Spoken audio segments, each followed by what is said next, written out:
Olá, boa tarde. Estamos de volta com mais uma edição do Repórter NBR e as notícias do governo federal. Uma operação da Polícia Federal prendeu suspeitos que estariam planejando um atentado terrorista durante as Olimpíadas no Rio de Janeiro.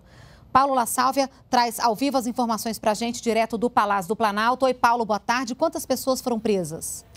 Olá, Renata, boa tarde a todos que nos assistem na TV NBR. Bem, Renata, até agora já foram presas 10 pessoas a partir de 10 mandados de prisão temporária por até 30 dias. Este período pode ser prorrogado pela Justiça por um período de 30 dias, caso a Justiça sinta que haja necessidade para as investigações. Estas 10 prisões ocorreram também em 10 estados diferentes do país. 2 suspeitos ainda continuam sob a vigilância da Polícia Federal. Este grupo, que tem um suposto elo com o Estado Islâmico, estava sendo monitorado pela Polícia Federal desde abril. Mas as investigações, até agora, pelo menos, apontam que esta suposta organização terrorista era amadora, nas palavras do próprio ministro da Justiça, Alexandre de Moraes, já que os seus membros combinavam, por exemplo, que tinham que aprender artes marciais e a utilizar armas, a utilizar armamentos. Os membros desta célula terrorista, dessa suposta célula terrorista no Brasil, também nunca viajaram ao exterior ou tiveram contato com membros do Estado Islâmico, que é uma facção criminosa, um grupo terrorista que age no Iraque e na Síria, mas também promove atentados terroristas em todo o mundo.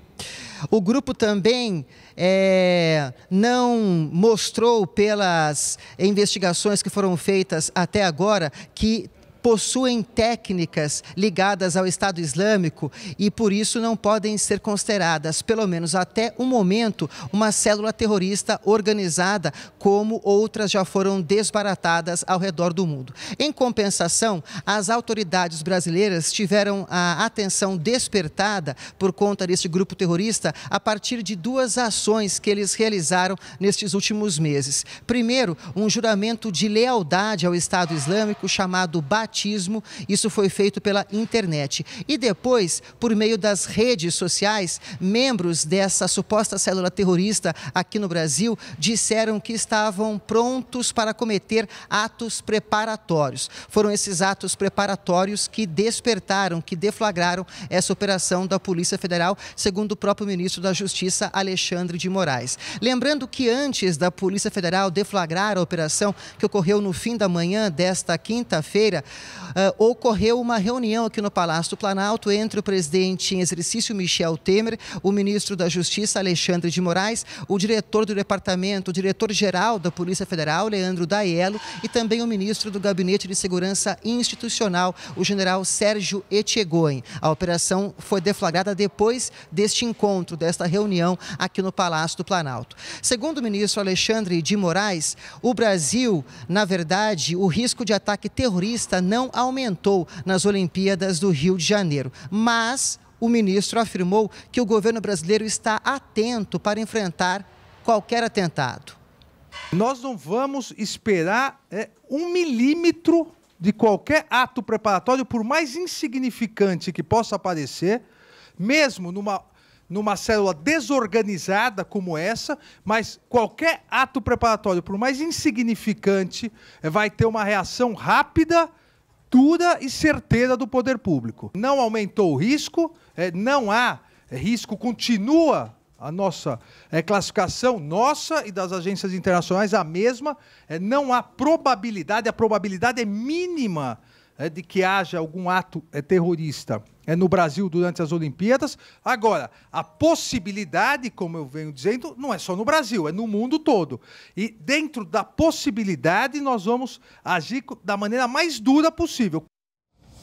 A prévia da inflação oficial no mês de julho ficou em 0,54%.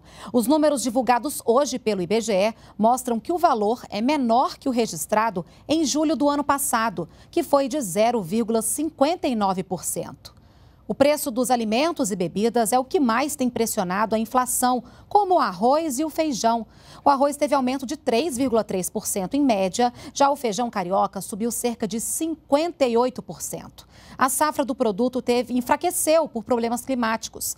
E para aumentar a oferta do feijão e diminuir o preço, o governo liberou no mês passado a importação do grão da Argentina, Paraguai e Bolívia.